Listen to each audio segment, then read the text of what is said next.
firstly, let's talk about the raging news, which is pretty fucking sad to be fair, and that's the train attack in Huntingdon. Yeah. Well, it's a train journey from was it Doncaster, was it, Something like that, yeah. to London, and yeah, was it 10 people got stabbed? Yep. Yeah. Yep, including the bloke that has been kind of named a hero of the situation. And So- he's in critical still in hospital, but he'll be fine. So Anthony Williams, 32, of no fixed abode, has been charged with. He's now been charged with 10 counts of attempted murder of the mass stabbing which took place, Doncaster to London's King's Cross. Now there's been a lot of talk about this when it broke out. I think on Saturday night. I think, it's a scary situation. I think in this country where. It's now not. It doesn't seem to be as shocking as it would have been a few years ago. Now that we see just a random stabbing, I mean, all you got to do is go on X, and those of you that don't go on X, don't go on it because it is full now of just raw footage of mindless violence, which is something that you don't see when you go on the mainstream media. And I've got a split opinion on that. You know, it's good that you've got access to see it, to actually know what's going on from what the mainstream media is keeping away from you. But at the same time, it's horrible to actually see. And of course, when you're looking at all this atrocities sort of going in the country, you'd be forgiven for thinking that it's happening all the time, and it makes people scared. When in reality, these things are very, very rare. Even though we are seeing them more and more often, they're still incredibly rare. It's still very safe to go on the train. It's still very safe to go in your car or whatever. And in fact, you are much more likely to die in a car crash. It's like when people are scared of going of flying. Just remind them that they're probably about 100 times more likely to die in a car crash. So positive mental attitude. But yeah, it is scary. And I think it's just the more horrifying thing. You know, you can't help but thinking, wow, if I was in that situation, what would I do? You know, I've got you're in a confined space, on a carriage, on train carriage, and there's nothing you can do. You can't even run away.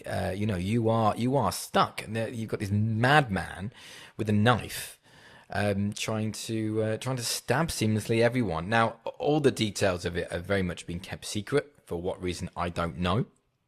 Partly, I think it might be the motive behind it, because we still don't know the motive. We know that he's been connected to other incidents on the same weekend or a few days prior.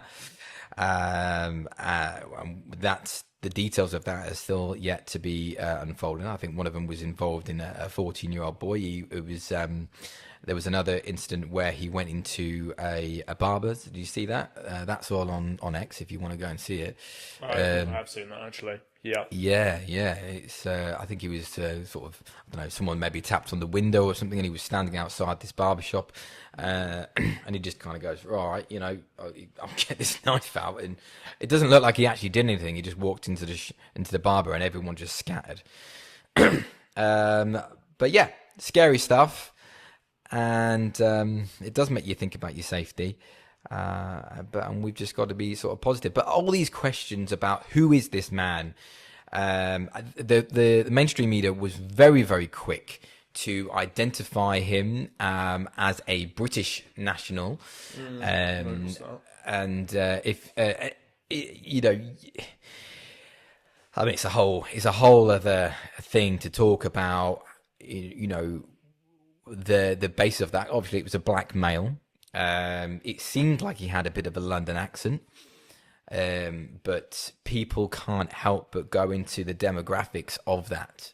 When I say people, I mean not necessarily I'm talking about myself here, but I'm talking about when you're on social media and you look at all the comments, and you see, people in commas saying, yeah, looks like a Briton and all that kind of stuff. You kind of think, well, yeah, he is, right? I mean, if he was born in this country, and yeah, I mean, then he is a British national.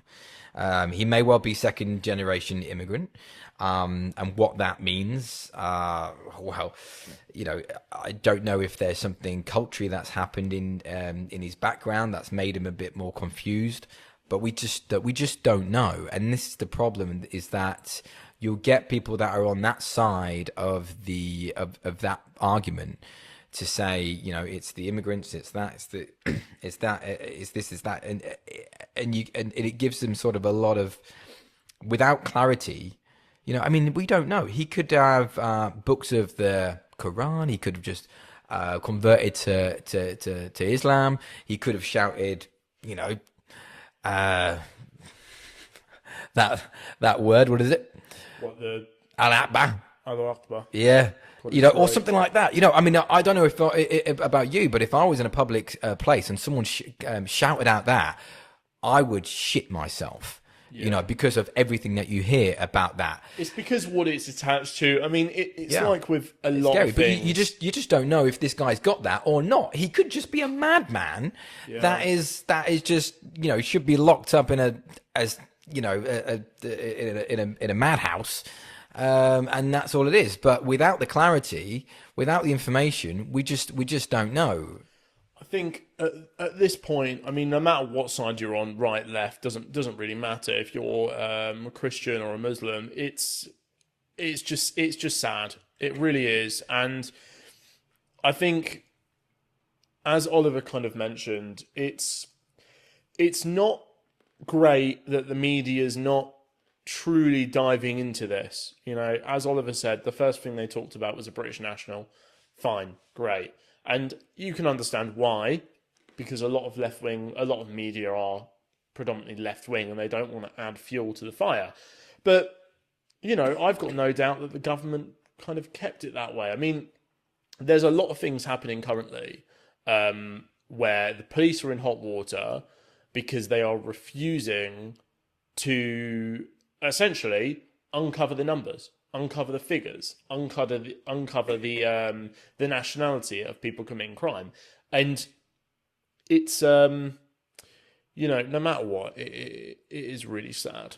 I mean, ultimately, if it's a very difficult situation for the police, because if they don't identify him, people are going to be looking at that. People are going to straight away say he's gone from an illegal asylum seeking hotel or whatever, and legal hotel but illegal asylum seeker coming in, and it's probably that. So that's why they race to say, look, it's not that. He's not an illegal immigrant that's come here.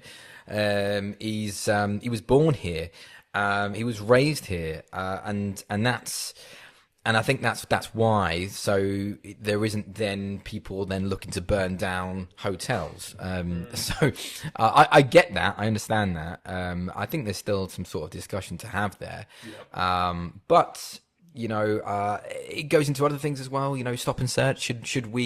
Should there be more of a thing of stop and search? But then again, I think he got on the train in Peterborough. Yeah. How busy is it on a train station at Peterborough? What's the reality of that actually happening? I mean, if you think, I went to the airport recently. Obviously, we just come back from Amsterdam, and we went through security, right? And it begs a question that after 9/11, obviously, security, border force became a massive, massive thing, just because of how dangerous it is, and then you look at a situation like this and you start to question, okay, well should we do stop and searches? Should we have security at trains? And at some point we need to turn around and go, we need to not react.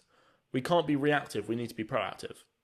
Why are people doing this? That's what we need to figure out. It's not about if they're mentally ill, why haven't they got help sooner? Why have they slipped through the cracks? Yeah. That's because being reactive will only get you so far. You need to be proactive. Yeah. A country, that's why, in America, when, if there was a nuclear threat, they have to be proactive. Mm-hmm. If someone launches 5 missiles at them, they're not going to wait until they hit to talk to that country. They'll react because that's proactive. Mm-hmm. Now, that's an extreme example given. Slightly extreme example, yeah. Very extreme example. But if we live in this state of being reactive to everything, we're going to push ourselves down a rabbit hole that we just can't get out of. And that's similar to what the NHS has done. It's the balance, though, isn't it? So but that's the balance is difficult. Yeah, well, I think we'd have to. We're talking about something that we just don't know enough about at the moment, and we'll find out in the coming days and weeks probably of what actually happens. I really hope that he doesn't that it doesn't go down that he's just mental. Yeah. There was one, I think, I can't remember now. It was a couple of years ago. There was some madman that went and stabbed up a couple of students. I can't remember where now. It was somewhere in the Midlands, I think, and the most awful thing. And everyone was like, well, bring out the bloody death penalty and kill him, and he didn't go down for it because he was mental, and I just kind of think that it's difficult, isn't it? If someone's completely mental, like literally mental, I don't know. I really don't know when it comes to that sort of stuff, but you do feel that you want revenge, you want someone to be punished for it, and it's really hard pill to swallow that actually the person who's done it is mentally unwell. Yeah. But let's not judge until we know what's going on with this guy. Yeah. Clearly there's something wrong with him, but who knows? He might have had a motive. He might have.